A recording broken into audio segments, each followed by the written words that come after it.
Welcome to the Men's Journal Everyday Warrior Podcast. I'm your host, Mike Sarraille. We've got a guest, a brother from another mother. I'm talking about the U.S. Air Force. DJ Vanas, who's a published author, former military officer in the Air Force by way of the Air Force Academy, which I was not smart enough to get into any of the service academies. So I actually had to go the honest man's route and enlist first. But DJ, you have some great concepts, and I know you do keynote speaking and you're an author for a living. You talk to a lot of companies on the warrior mindset, and you also talk about tribes. We've let the audience know I've got a book called The Everyday Warrior coming out this January. And I do talk about there is a difference between a war fighter and a warrior. Not that they're necessarily mutually exclusive, but there's a lot of people out there in the private sector and that's never served a day in the military that are more warriors than some of the war fighters I did serve with. So first off, you've got an interesting story. So we've got to get into this. As I read it, you came from very meager beginnings, man, and you are self-made. Born on an Indian reservation. Walk me through your early life up to now for the listeners. Gotcha. Yeah. No, happy to be here, Mike. And no, I wasn't born on a reservation. I was born in a community that's have a lot of tribal members in that community. But my parents were teenagers in poverty when they had me. And by the way, I'm a proud son of an enlisted man. 21 years in the Air Force. I knew there was something I liked about you. I had my head straight. But no, I from humble beginnings, and my parents, they'd make one meal and eat it all week. They read to each other at night for entertainment because they didn't have a TV or radio. I benefited from that tremendously. The first book that was read aloud to me, and my parents at the same time was Mario Puzo's The Godfather. You're kidding me. That's you can't make this stuff up. So that's probably why I'm so weird now. But no, I slept in a dresser drawer the first 3 months of my life. That was my crib. But it made it surreal to come from that kind of a background and then show up many years later to be a keynote speaker at the White House. And it was a pinch me moment of, whatever you have, you leverage the heck out of that. And it goes in alignment with this warrior concept, which is to use our creator-given talents and abilities and develop those through a lifetime so we can become an asset or a benefit to the tribe that we served. That's the way that we look at warriors in our tribal communities. My tribe we call a warrior Ogichi-da, and that term has nothing to do with what we see on TV or on movies. It's not that Hollywood, stereotypical image of, the sweaty, chiseled figure that we see so much of. It's somebody who has dedicated their lives to serving someone else, leading by example. It was somebody who is benevolent in service, somebody who is motivated by love, somebody who asks a question, not what can I get, but what can I do for someone else? And at the end of the day, fought for something bigger than their own personal welfare. That's what the whole role of a warrior was about. That seems to be in stark contrast to what we're seeing today in society. Yeah, sometimes what we see too. Oh, go ahead. No, I was going to say, I read a great article. It was from one of the former commandants of the Marine Corps. And he said, one of the biggest differences between the military community and the civilian community, he said if he had to boil it down to anything, is that the military understands the concept of tribe and teamwork and being part of a collective group, where civilian society puts a precedence on individuality. And people like to think that, well, hey, the military creates all these robots. No, we still want people to be people. We still want people to have their personalities. One of my favorite country western stars, Willie Nelson, said, "Let people be people. It's their greatest strength." So we still do have that in the military. Man, we have some big personalities, and you know that to be true. But those people know when to put their needs aside for the good of the tribe. And I've got to ask you, brother, I know some people, it strikes a chord. I use the term tribe as it's a form of endearment to Native Americans, because their concept of tribe, I think it's something that, and one of my favorite books is Tribe by Sebastian Younger. I think it's a must-read one for veterans getting out. But I had such an appreciation and respect for Native American culture and their sense of community compared to what we see in mainstream society. Yeah. Yeah. And the tribes leaned on each other. I mean, tribes have gotten a bad rap because you have to ask yourself, what does your tribe represent? Is it representing, something negative, something toxic, or is it representing something benevolent, something good, something that's ultimately going to have a positive impact with other people's lives? That's really the question. Our tribes go back. I mean, that's why I lean on that word, regardless of, how things have been perceived lately, because our tribes are what allowed us to endure. I write very adamantly in my book, warriors never fought alone. Why? Because that's dumb. You're only going to ever accomplish a certain amount in this life when you're out there lone wolfing it, doing it all on your own. You have to tribe up with those warriors who are on the same path as you, because you want to become brave and courageous. You have to surround yourself with bravery and courage. You want to become a complainer, a gossiper, a negative or toxic person, hang out with that set. They'll teach you the ways of that tribe. So we get to determine what tribe we're a part of. I mean, we're born into some of them, but I'm a big believer in the ones that we create. Who we hang with in time is who we become. That birds of a feather flock together thing is so important to remember, because that's truth. And we can be, and when we're surrounded with the right people, we become the best version of ourselves, who we were meant to be in this world. Not to dwell on this too much, but you just hit something where Hollywood loves to really focus on the individual. Rambo, the lone soldier out there, the lone and unafraid, as we say, mowing down the enemy, when in reality, you and I know he wouldn't have lasted 5 minutes against, a group of 10 or 20 fighters. It's the same thing with Medal of Honor winners, and I'm not taking anything away from Medal of Honor winners. A Medal of Honor winner saved my life by jumping on a grenade. But it goes back to society loves that sense of individuality, and oh my God, this person did something amazing. But that person wasn't alone. There's individual moments. Yes. Yeah, there's individual moments where courageous actions and bravery come into play. And that shouldn't be discounted. But what gets discounted or forgotten is the fact that it was done in the context of a tribe. Usually those people do a moment of bravery, something so selfless and sacrificial, because they love the person they're next to. It's not because they're out there by themselves. It's because they're shoulder to shoulder with the people that they love and care about and would give anything for. And so that's one of the things I write about in my book, The Warrior Within, is to kind of deconstruct that romantic idea of that warrior who's out there by themselves. They don't need anything, anybody. They don't deal with fear or pain. All they need is the next worthy challenge. All that is baloney. Our tribal members, our warriors were special because they dealt with all those things and obstacles, and they were outmatched numbers and technologically, but they still found a way to rally because they relied on each other, and they knew that their role was to feed and protect their people, not to feed and protect their ego. Yeah. And man, it's amazing what we can do when we're part of a team, and everyone wants to be part of a team. Let me ask you this. Can you be part of multiple tribes? Absolutely, yes. Absolutely, yes. And we should be. There's different components of our life. We can have tribes for certain things, when we're doing, our self-development, when we're doing the stuff that makes us better men, better people. We can have a group, a tribe that we work out with, in the gym, and we talk sports, and, we can definitely have multiple tribes. But the key part is be conscientious about who we tribe up with, because it matters. I mean, this is who we surround ourselves with makes us a better, stronger, sharper, more resilient, more courageous version of ourselves. And ultimately, hopefully that's what we're trying to become. Yeah, they're definitely, because they're positive tribes. Let's be honest, like the U.S. military, you're part of a positive tribe that what people don't understand is we are trained in the art of war, but we're actually in the profession of peace. But then ISIS, the Hells Angels, those are tribes as well. But in your opinion, I know ISIS, Al-Qaeda, they preyed off the young, impoverished, uneducated, but they gave them a sense of homecoming and belonging.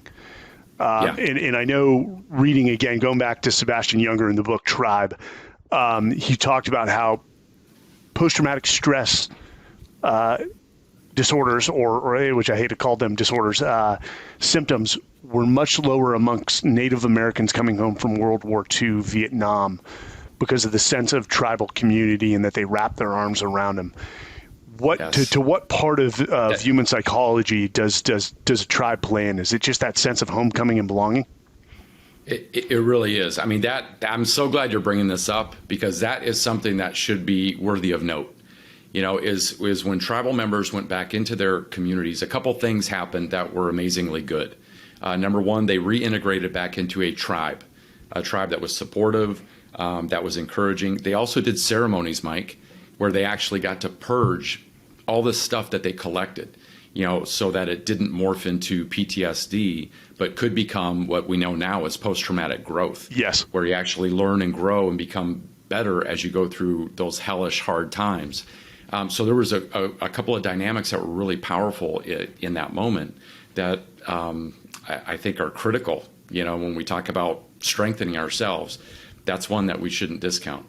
When you say purge, are you with the use of peyote or ayahuasca or things along those lines within those ceremonies? No, not necessarily. Not necessarily.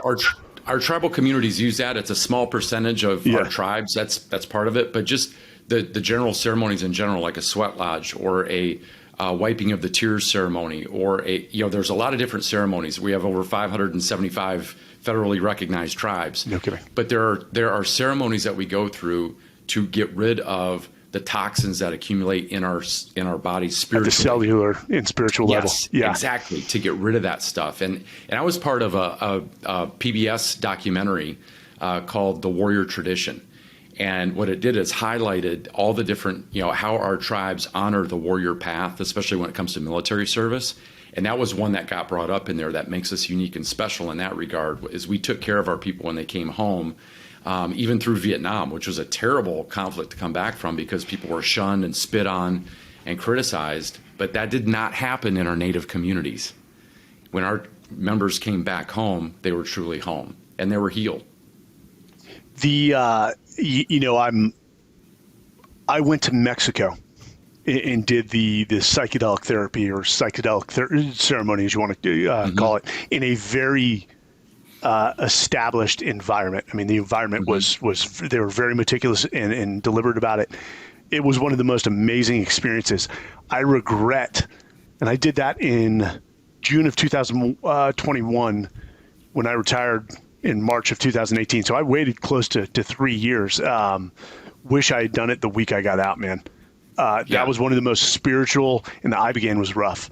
I was purging, but nothing was coming out for pretty much the whole night. But they're getting a lot of great results out of that, and I think Dan Crenshaw just introduced a bill to get the VA to approve psychedelic therapy for vets, because it was Ibogaine on Friday, 5-MeO DMT, which Mike Tyson talked about on the Joe Rogan podcast. Some people call it the toad. That was life-changing. I'll say it. And the 5-MeO was one of the most spiritual experiences I've ever had. Why do you think modern society has moved away from sort of these tribal connections? Is it the modernization? I mean, people are so nomadic now. They grow up in one place. Now they're in New York working there full time. What, in your opinion, has led to sort of this divisive lack of personal connections amongst modern society?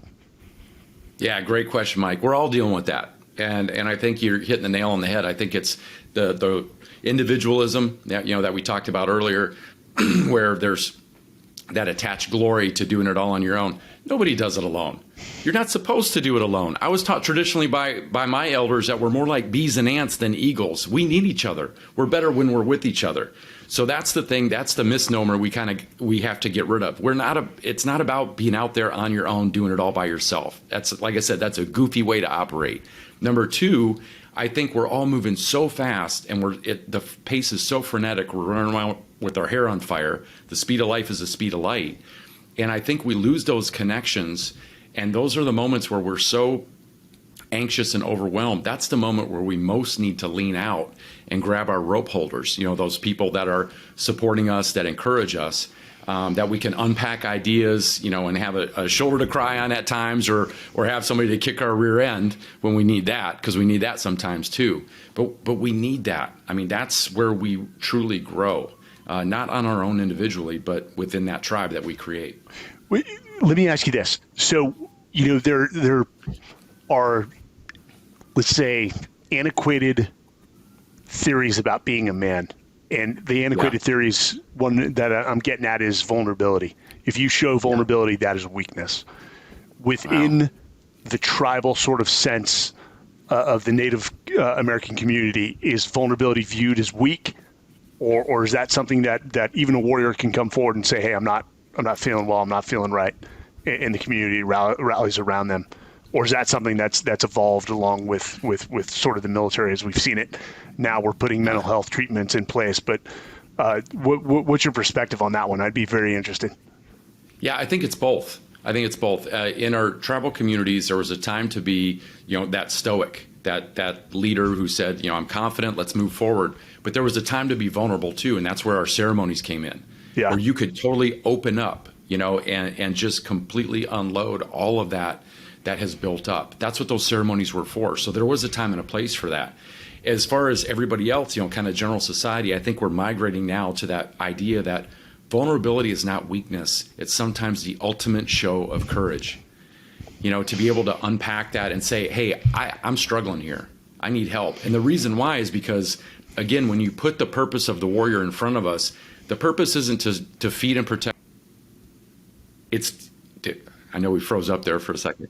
The purpose isn't to feed and protect their own ego. Yeah, it's to feed and protect their own listening. people. And when you keep that idea clear, then you're willing to go out of your way to say, hey, I need some help. And the reason why is because I want to be better at who I am and what I do. I don't want to sit here in the corner and keep struggling and keep banging my head on the wall when somebody next to me's got a ladder. So it's a moment of that vulnerability where you say, I don't got this. I don't have all the answers. I need some help. And when we're able to do that, I mean, that's ultimate resiliency right there. Do you want to be strong like wood or strong like grass? Wood can, wood can flex strong to a point, but under the storms they break. Flexible as hell. And grass, you can trample it. It could be flooded away. It still keeps coming back. It bends in the wind. That's what makes it as strong as it is. And we can become that too. So I am a firm believer, and this is coming from a guy who served in the Marine Corps and the Navy, is that if there's one organization that wrote the manual on leadership, it's the U.S. Army. The Marine Corps has the Warfighter Manual, which is pretty damn good as well. But that manual evolves, and recently they put humility as one of the top attributes of a leader. I don't think it's going to be too long before vulnerability moves up. Probably as a close second to humility. I think it should, Mike. I mean, I wrote in my book, I interviewed a friend of mine, Alex White, who was a Bronze Star for Valor. And he was Army Special Forces, and he was an Air Force Academy graduate. I mean, incredible guy. Worked for me as a lieutenant. And he had I was interviewing him for what he went through, because he had really bad PTSD. He saw a lot of combat action. But one of the things he said is there was a conditioning process to be, now catch this, humiliated by humility. I mean, think about that. Think about what kind of vault we throw ourselves into when we have that type of mindset. And so that's one of the things I talk about with that over-romanticizing the warrior role. Even in the military, we've done that. It's not the bright, shiny pamphlet. And that's what puts people into crisis mode, because they can't reach out, because they feel like they're violating, what they have committed to, or it's showing weakness. And it's not. I mean, that's one of the 7 grandfather teachings in our tribe too, by the way, is, we have courage, but we also have humility is one of those. And it's for a reason. That's what keeps us stronger. I hate to put you on the spot, but that's what you said. The 7 grandfather rules, teachings laws within the tribe. Yeah. What are the 7 grandfather teachings? Because we got to put this out there, man. Well, I just want to make sure I get and if you got to pull it up, I'm with you. So many of these different type of lists for the different tribes, because everybody has a little bit different, but it's love, respect, it's like bravery, variations. Truth, honesty, humility, and wisdom. And I mean, those are just classic nobody's going to debate those on how to build a good life. it gives you a snapshot on, kind of building that image of what we're here to do. So the love component, I started with a leadership consulting firm with some SEALs I served with, and I love them. They're my brothers, but I had to break off because I had very different experiences, and I had to change what I was telling the companies. And I had the opportunity to speak to 700 young Marines at the end of their culmination exercise. So 2 weeks in the field in Bridgeport, California. And I was racking my brain because I started out in the Marines. I'm like, what the hell am I going to tell to an 18 to 25-year-old Marine that I wish I would have heard back then? Because I fed into that, let's call it bullshit sometimes, that the Marines feed, or the Army or the Air Force or the Navy, of what a warrior is, that sometimes you got to be the loud guy. And I reflect on that. But I talked about leading through love. And I've worked that even when I talk to corporate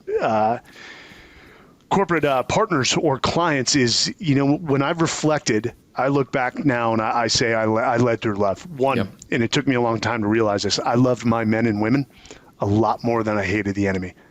And when you look at it, like a father or a mother loves their son or daughter, the highest form of compassion is accountability. And that actually comes, I'm stealing that from a buddy. He was a tank commander in the Army. He says compassion, accountability is the highest form of compassion, that you want to turn somebody into a competent, good human being.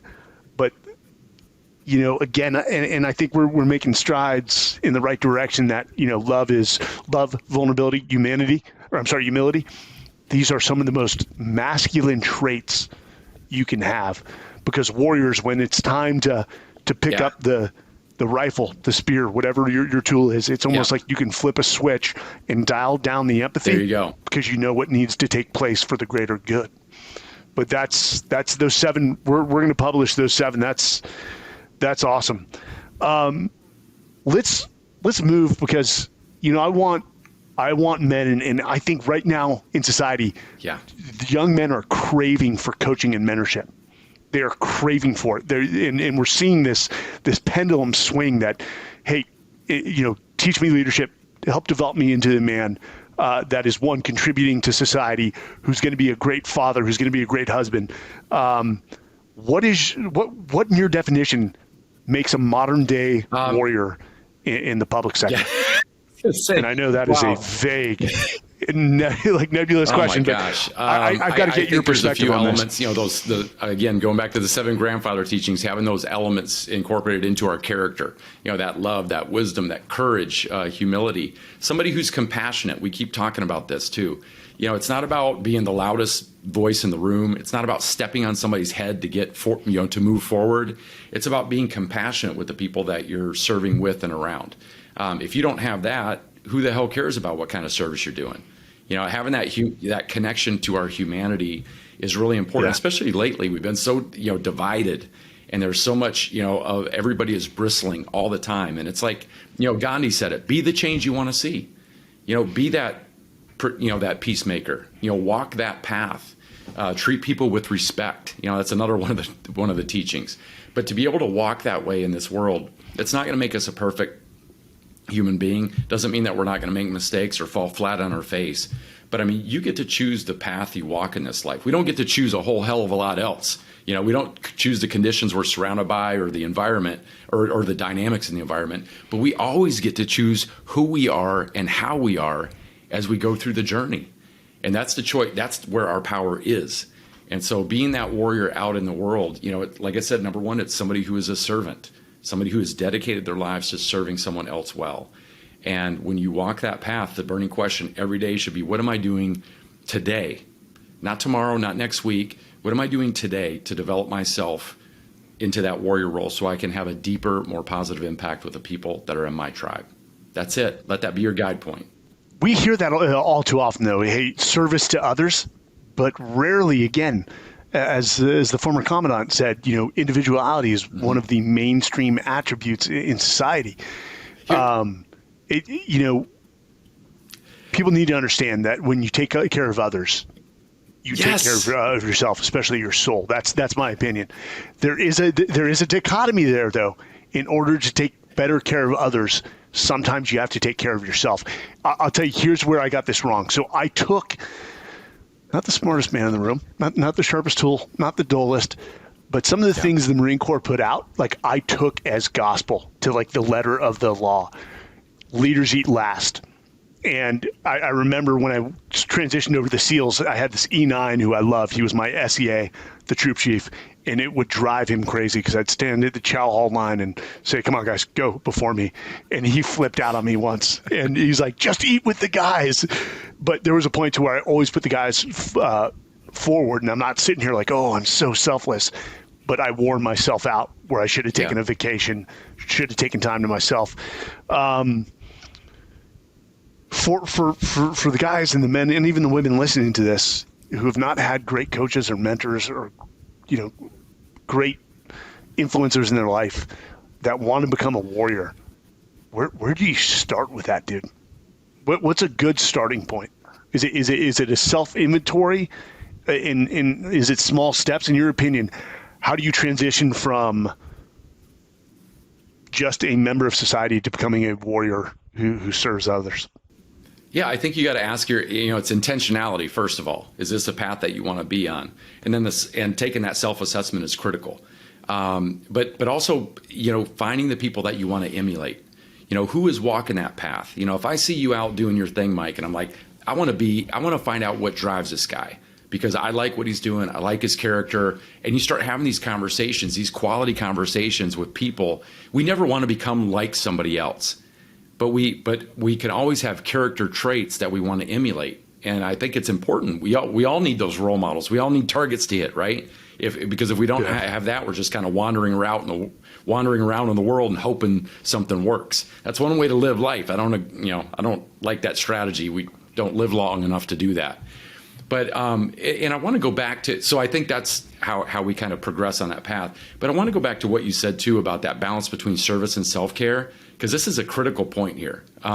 Service is that heart of the role for three reasons. Number one, service is our highest calling. If we are not put here to serve, why the hell are we here at all? That's a really important question. Number two, service is our deepest need. We all have a need, and it's a need to feel valued at some level. That we matter, that what we do matters. And we can get some of that need fulfilled when we serve somebody else well, which makes us feel like $1 million. That's the thing that people tend to forget. And number three, service is the thing that outlives us. It's our legacy. It's what we leave behind us. Every elder I've seen in tribal communities, when they walk on and they're no longer here, they have a feast and a memorial, and they celebrate that elder's life.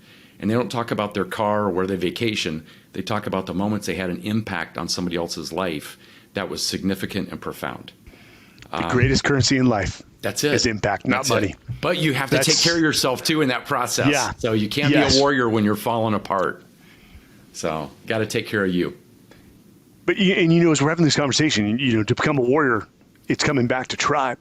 Yeah. Is surround yourself with other warriors, and eventually it's, dude. There's a great quote. And some people credit it to Denzel Washington, but they said it's actually been out there for a while, is if you surround yourself with 5 smart people, you'll become the sixth. If you surround yourself with 5 millionaires, you'll become the sixth. If you surround yourself with 5 warriors, you'll become the sixth. It also works to the contrast. Yeah. Dude, and DJ, this is probably one of many conversations. I'm such a firm believer that I am who I am because of the coaches and mentors I had. Yeah. And when I say coaches and mentors, people usually think this hierarchical, sort of structure of coaches above me, my bosses. And there was that, but it was usually the peers, the warriors next to me. Yeah. And you said something about service to others. A big transition in my life was when I found more joy in other people's success within my tribe than my own. And, an example is when one of my buddies, and I was on the operation, would get a silver star, and I'm standing in the audience watching that happen. I was smiles and tears and hugging that dude afterwards saying, oh, it's almost, I received the silver star. Like, oh, yeah, just like, bro, is so happy for them. Yes. But I don't think people can't find that anymore. We've all heard the phrase comparison. Yeah. Is the thief of joy. Yes. Right. When you're with a tribe that, going back to that, how we are shaped through our mentorship, the tribe that we're a part of.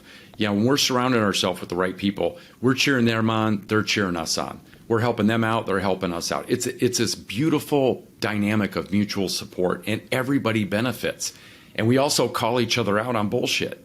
That's the other thing, is having accountability. But I'll tell you right now, it's like looking at this arrowhead, Mike. Like this is just a rock. Until somebody picks it up and shapes it and chips it into a useful tool that can defend your village or get dinner for the night, right? And this is exactly like us. Who we surround ourselves with either turns us into this or just leaves us as a rock. So we get to make that choice, but it's critical. I mean, we should always be in that progression of, we're always constantly mentoring and coaching somebody, but we're also constantly being mentored and coached by somebody. It strengthens the whole tribe when we do it that way. Is there a time that you have to level up in terms of tribes? You leave one tribe because maybe you've received everything you can and you need to surround yourself with a higher, and I'm not trying to make this a caste society, but have you leveled up in tribes where you've gotten enough from this? Yeah. And that's part of progression too. Not everybody is meant to go forward on the journey.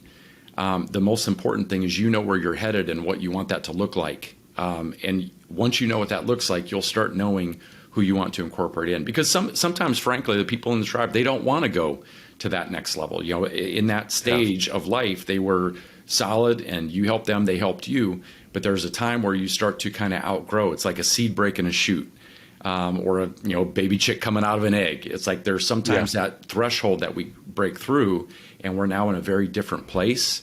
And because of that, we need sometimes very different tribal members that we need to incorporate into our new group. Well, DJ, we end this with what we call some hard questions. Okay. And I don't think we actually had time to prep because we did this last minute. So if I'm stumping the chump here, and I never want to stump the chump on anyone, I do apologize up front. So 4 questions. Okay. Are you ready? I'm ready. All right. We'll put your Air Force Academy intellect to the test here. Sorry. So first one is hardest decision you've ever had to make. Leave the military. Hardest decision. When did you leave the military? 2002 as a captain, to do the work I do now full time. I was 10 years into a 20-year career, blue sky project, to go out on my own and become a speaker and an author eventually. Terrifying. I grew up in a military family. I knew that stability. I knew that lifestyle. I loved it. I enjoyed it. Benefited from it tremendously. How many people did you have underneath your command as a captain? I had 10 people in my team, and then I advised 100 across the country. So I had an extended team. But it was just, and then it went down to me, but I formed a new team. It's more virtual, but you still need that support structure. But it was a difficult decision, but I don't regret it for even 1 second. Sometimes you can do more impact outside the military than you can within. Yeah. Did you love being a leader? Did you love coaching and mentoring? Absolutely loved it. Still passionate about it today. I mean, it drives my work. So that hasn't changed. I can tell. Okay, so that was the hardest decision. And this next one, we don't accept no regrets. I think it's a bullshit answer. We all have regrets. Biggest regret of your life? Oh, my gosh. Biggest regret of my life. Probably not believing in myself earlier. Probably not, being confident in who I was meant to be earlier. I think that there was times where I had a lot of, internal struggles and battles, in that regard that I think slowed my progression. I was in my own way a lot of times. And when you're talking, give me an age frame. What are we talking, like teenage years, post-military? I think post-military. Well, teenage years too. Teenage years was, it was a couple of times in my life where I was really, struggling with that. But, as we get older, we start getting out of our own way more and just realizing this is who I am. And it's wiser. I'm doing the best I can with what I know, and I'll be better next week. But we're all works in progress. So WIPs, I love to say that, all the way until we're 6 feet under. That's it. All the way until we're 6 feet under. Okay. So what are those, for the listeners, those 1 to 3 non-negotiables, those tenets that you live by that have led to the majority of your success? Oh my gosh. Wow. These are great. I know. These are tough. I know. I didn't even come up with these. These are my ghostwriters, man. Number one, understand that there is always a way forward. Always, always, always. Whatever circumstance, whatever environment, there is always a way forward. Somehow, some way. You have to keep that as a core belief. Number two, always do what you say you're going to do. That's the quickest way to build street cred, I think, in any environment that we find ourselves in life. And number three, never go it alone. I mean, that's one of the things that I have leaned on over and over again. As far as a non-negotiable, it's like I have to have my people with me on the journey. It's just I've done it alone at times. I suffered for it. I've been surrounded with the right people and benefited from it in ways that I still can't even process. So those are three, I think, that have helped me more than anything. Those are powerful words to live by, and usually the guests we have on, I'm taking away and I'm taking notes as you're saying them. So the last one, and we've hit this throughout the conversation, and it's dear to my. You talked about legacy of the tribal elders. I call it the legacy of leadership. Mm-hmm. When all is said and done, and let's say 40 years, hopefully 50 years from now, DJ is at his moment. It's his time. Mm-hmm. How is he going to evaluate on his deathbed whether he lived a life of purpose and impact? Wow. Oh my gosh. To look back at the wake you leave behind, the impact in lives, my goal is to share as many good ideas with as many people as I can while I have breath in my lungs. And I'm trying to do that every day intentionally, with purpose, on purpose. And, how the chips will fall in that, the universe will decide. Yeah. I can't impact, I don't have control over outcomes, only on effort. And I'm making them every day. But that's what I want to be able to look back and see that I've touched lives. I helped people. I gave them some courage and confidence when they needed it. I know where my power is and isn't, but to get them to believe in themselves, not anything that I can do for them, but just to get them to see their lives in a different lens. If I felt like I was able to do that with people, I'll feel like my time here was a win. Is it a numbers game, or is it a quality game for you? I think it's a quality game. Yeah, because it really is. I mean, you can't count the numbers. You just kind of go on faith with this stuff. But it's funny how those come back to you in the end, and you start. Yeah. You don't have to count the numbers, Mike. That's the thing. Is if you just do your work today and try to impact as many people as you can, you don't have to count the numbers. They'll be there. I love this man because this man busted me out of more trouble than I can count. But Admiral McRaven said it best in his speech. If those people you impact go on to impact one more or two more, then that's an exponential effect. And that's powerful. Well, DJ, this is not the end. Personally, I think you need to write some articles for the Men's Journal Everyday Warrior and get your name out there to our 20 plus million subscribers. So that is my public invitation to you. If you ever want to submit some articles, you send them our way. And I think you have a message that, especially during this time of our age and divisiveness, that people need to hear. DJ, you're a remarkable person. Additionally, thank you for your service to our country. And much more to come. And for all the listeners, DJ, where can they find you? Where's the best place to find you? Your books, your personal website? Yeah, nativediscovery.com is the best place to find me. And yes, definitely want to promote people going out and getting their copy of the Warrior Within. Available everywhere books are sold, and we have an audio version too. I'll read the whole thing to you. If you're too busy to read, I narrate it, and there's a bonus hour and a half or so interview at the end with one of my best friends, Dr. Kevin Basic, who's one of the directors of the National Medal of Honor Institute, and we go deeper and tell more stories, and that's a added bonus for that product. And Kevin is a good man. I can attest to that in my short conversations. Okay. Hey, everyone, thank you so much for joining us. This is the Men's Journal Everyday Warrior. I'm your host, Mike Sarraille. We will see you again.